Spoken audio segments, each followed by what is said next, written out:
আসসালামু আলাইকুম। Welcome back to my channel Rangana world. চলে এলাম নতুন একটি রেসিপি নিয়ে। আজকে আমি কাপকেক তৈরি করে দেখাবো। আর এই চকলেট কাপকেকটা বাচ্চাদের খুবই পছন্দের। চলুন তাহলে মূল রান্নায়। প্রথমে আমি একটি বোল নিয়ে নিয়েছি। নিয়ে নিলাম ২ টো ডিম আর চিনি দিয়ে দিব 1/2 কাপ। এখানে খেয়াল রাখতে হবে ডিম হতে হবে রুম টেম্পারেচারের। ইলেকট্রিক বিটার দিয়ে বিট করে নিচ্ছি। আর আপনাদের যাদের ইলেকট্রিক বিটার নেই আপনারা হ্যান্ড হুইচ দিয়েই করে নিতে পারবেন। চিনি গলা পর্যন্ত আমি বিট করে নিব।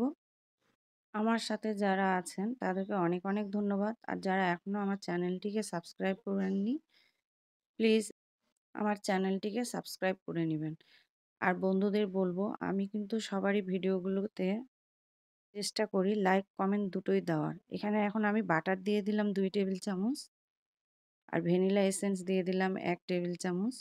দিয়ে আবার কিছুক্ষণ বিট করে নিব। বিট করা হয়ে গেছে। এখন আমি শুকনো উপকরণগুলো চেলে নিব।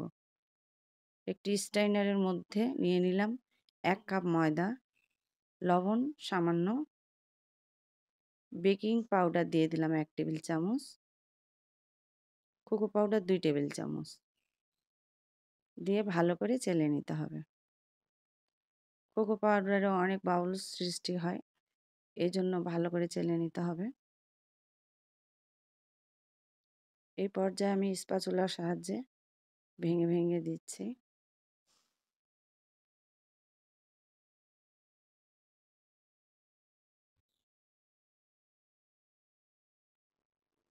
এই যেগুলো ফেলে দেব।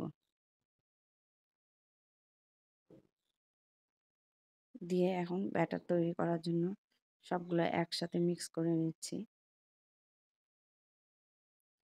আমি কিন্তু আমার বন্ধুদের ভিডিওগুলো চেষ্টা করি প্রথমে লাইক দিয়ে দেখা শুরু করি, তারপর লাস্টে গিয়ে কমেন্ট করি। আর আসলে এটা আমাদের করা উচিত, কারণ আমরা যারা ভিডিও তৈরি করি তারাই জানি যে একটা ভিডিও তৈরি করতে কত সময় লাগে, আপলোড দেওয়া কত কষ্ট। এখন দিয়ে দিব 1/4 কাপ লিকুইড দুধ। দিয়ে আবার ভালো করে মিশিয়ে নিচ্ছে। এই পর্যায়ে বিটার স্টার্ট করলে আসলে আটাটা ছিটে পড়ে, এই জন্যই আমি কিছুক্ষণ কাঁটা দিয়ে ঘুরিয়ে নিয়ে তারপর বিট করে নিব। এই যে বিট করে নিলাম। এই জন্যই বন্ধুদের কাছে আমার একটা রিকোয়েস্ট থাকবে, প্লিজ তোমরা লাইক কমেন্টস দিবা। আমার লাইক একদমই কম ওঠে। হয়ে গেছে ব্যাটারটা। এখন আমি একটা স্প্যাচুলার সাহায্যে চতুর্দিক থেকে নামিয়ে নিচ্ছি। নিচে শুকনো উপকরণ আছে কিনা এই জন্য আমি ভালো করে নিচ থেকে দেখে নিচ্ছি। আমার ব্যাটারটা তৈরি হয়ে গেছে। এই পর্যায়ে আমি ওভেনকে প্রি হিটে দিয়েছি 10 মিনিটের জন্য। আর একটা বেকিং পেপারে লাইনার মোল্ড নিয়ে নিয়েছি। এখন এগুলোকে ভরে নিব।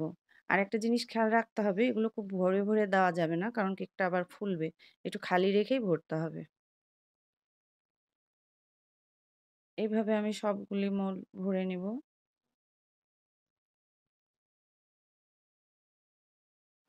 হয়ে গেছে।